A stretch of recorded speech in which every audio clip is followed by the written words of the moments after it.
Bien, hoy nos metemos de lleno en un texto que nos ha facilitado Josué. Se titula Jehová, juez, refugio y fuente eterna, y es, un análisis a fondo de varios pasajes de la Biblia para entender mejor la figura de Dios. La idea es desgranar un poco las ideas clave que presenta este documento. Desde luego. Y lo que engancha desde el principio es la tensión que plantea. Por un lado, nos presenta un Dios de un poder abrumador, casi cósmico, cuya voz hace que todo tiemble. Y por otro, en la misma frase, nos lo describe como un refugio, como la esperanza más íntima de su pueblo. Exacto, es una dualidad muy potente. Es como decir que un huracán también es un hogar. ¿Cómo puede ser ambas cosas a la vez? Esa es la gran pregunta que parece querer responder. Venga, vamos a ver cómo lo hila. El punto de partida es una imagen, brutal, de Joel 3:16. Y Jehová rugirá desde Sión, y temblarán los cielos y la tierra. No se anda con rodeos, ¿eh? De hecho, el propio análisis de Joas lo describe como un león furioso, que se busca transmitir con una imagen tan violenta. Se busca establecer, sin ningún tipo de ambigüedad, el rol de Dios como juez supremo. Es una declaración de intenciones. Pero lo interesante es que el autor aclara que no es un poder arbitrario o caprichoso. Según se nos presenta, es una respuesta directa y calculada a las injusticias cometidas contra su pueblo. Es una afirmación de soberanía, sí, pero sobre todo de retribución. Se está sentando la base de que existe un orden moral y que su garante es esta figura de poder absoluto. Un poder que, por lo que veo, no se limita a lo humano, sino que abarca toda la creación. Y aquí es donde el análisis se pone curioso. Introduce una analogía con el mar, citando a Jeremías. Dice que Dios puso la arena como límite, una ordenación eterna que las olas no pueden traspasar. Un momento. Empezamos con un león rugiendo y ahora estamos en la playa. A primera vista, parecen imágenes que no tienen nada que ver. ¿Qué hilo conecta esto? Es una metáfora brillante sobre el control y la obediencia. El argumento que se construye es el siguiente. Si la fuerza más caótica, más indomable de la naturaleza, el mar, obedece sus límites sin rechistar, con mayor razón la humanidad debería hacerlo. Exacto. El autor contrapone esta obediencia natural, casi instintiva, con lo que llama el irrespeto y la irreverencia de las naciones impías. La implicación es clara. La desobediencia humana es una anomalía, algo que va contra el orden cósmico y por lo tanto tendrá consecuencias. O sea que se utiliza un fenómeno que cualquiera puede observar en la naturaleza para argumentar un punto teológico muy profundo. Hay un orden y violarlo tiene un precio. Entonces, el rugido del león no es solo una explosión de ira, es el sonido de ese orden siendo restaurado por la fuerza. No es poder por el poder, es un poder que ordena. Precisamente. Y ese orden es la antesala de la justicia. El rugido no es el inicio del caos, sino el fin del desorden. De acuerdo, tenemos a esta figura de un poder casi aterrador. Pero como decíamos al principio, el mismo versículo de Joel da un giro de 180 grados y añade, pero Jehová será la esperanza de su pueblo. ¿Cómo se reconcilian estas dos caras de la moneda? Porque parecen totalmente opuestas. La palabra clave que usa el autor y sobre la que pivota todo es pero. Ese pero es como un muro que separa dos realidades. El análisis establece una distinción radical. Ese poder temible no está dirigido contra su pueblo, sino a favor de él. Para los que están fuera es un juez implacable, para los que están dentro es protección. Sin embargo, y esto es crucial, el análisis insiste mucho en que esta protección no es un cheque en blanco. Claro, no es un privilegio que viene de serie sin más. En absoluto. El documento especifica que este amparo es para aquellos que lo han visto actuar de principio a fin y, cito otra vez, siempre que lo reconozcan y confíen en él. No es una protección incondicional por herencia, sino por una relación activa, consciente y continua. Perdona que te interrumpa, pero es que el texto usa una frase que me ha llamado mucho la atención. Los llama a convertirse en amigos obedientes. Suena casi a contradicción, ¿verdad? Amigos sugiere cercanía, afecto. Obediente sugiere jerarquía, sumisión. Es una combinación de palabras muy potente. Es una tensión deliberada y es el núcleo de la reflexión. La amistad que se describe aquí no es una relación entre iguales, es una invitación a una cercanía privilegiada, sí, pero dentro de unos términos muy definidos. Y la obediencia es el hilo conductor de todo. Es la prueba tangible de ese reconocimiento y de esa confianza.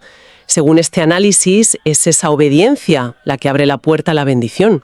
Sin ella, la relación, tal y como se describe aquí, pues simplemente no existe. Y esa obediencia se conecta directamente con la abundancia, casi como causa y efecto. El autor menciona una profecía de Joel donde los montes destilarán mosto, los collados fluirán leche. Es una imagen de prosperidad total, muy tangible, muy agrícola. Pero entonces, ¿cómo se vincula esto con Jesús?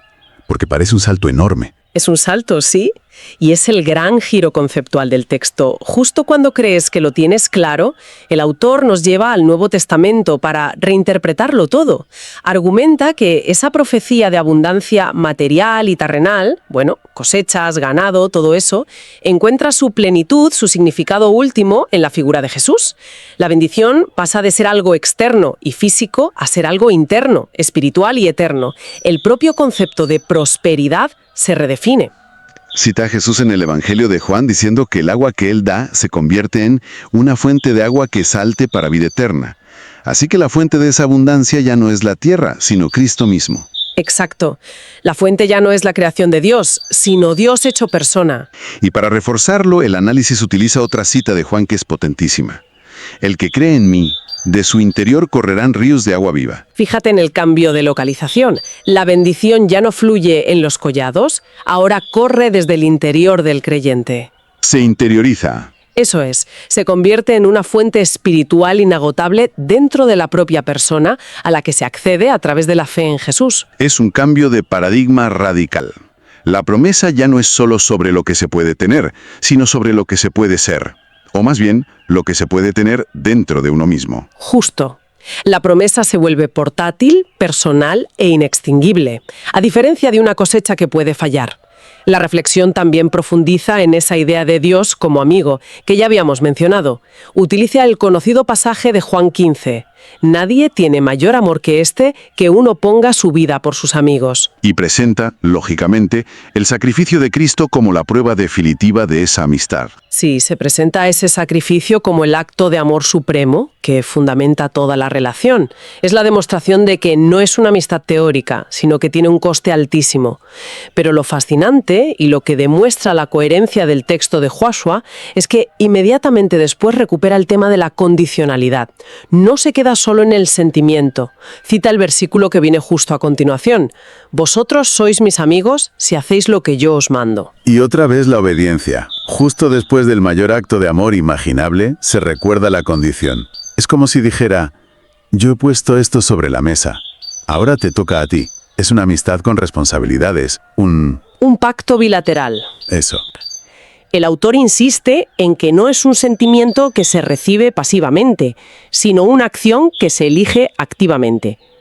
La amistad se demuestra con amor sacrificial, por un lado, y se corresponde con obediencia por el otro. Son las dos caras de la misma moneda en este análisis. ¿Y qué pasa con los que no entran en esa categoría de amigos? El texto vuelve a ser muy tajante, casi cerrando el círculo que abrió al principio con el león. Menciona que Egipto será destruido y Edom será vuelto en desierto asolado. Vuelve al punto de partida. El juez muestra la otra cara. Mientras es un amigo fiel para los obedientes, se presenta como un enemigo implacable para los que han hecho daño a los hijos de Judá. Según este análisis, no hay contradicción. Todo se enmarca en un plan mayor para el bien de su pueblo. Es la manifestación final de esa justicia que se anunció con el rugido, reafirmando su control absoluto sobre la historia y el destino. Entonces, si juntamos todas las piezas que tenemos, el texto parece construir una visión teológica completa. Se nos habla de un Padre Creador que establece el orden, de un Hijo Redentor que es la fuente y el amigo, y de un Espíritu Santo santificador. Todo, según el autor, impulsado por un amor eterno. Hay una frase que me ha parecido muy poderosa, que Jesús se hizo mortal para acompañarnos personalmente allí donde todos nos abandonan. Esa frase es la culminación del argumento. Se presenta un Dios que no es distante ni abstracto, sino que participa plenamente en la experiencia humana, incluyendo el dolor y la muerte. Y según el texto lo hace para asegurar un final feliz en sus manos divinas. No es un rescate desde la lejanía, sino una inmersión en la propia condición humana.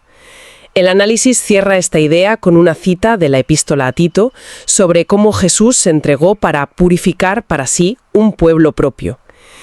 La idea de pertenencia, de ser elegido, es el broche final.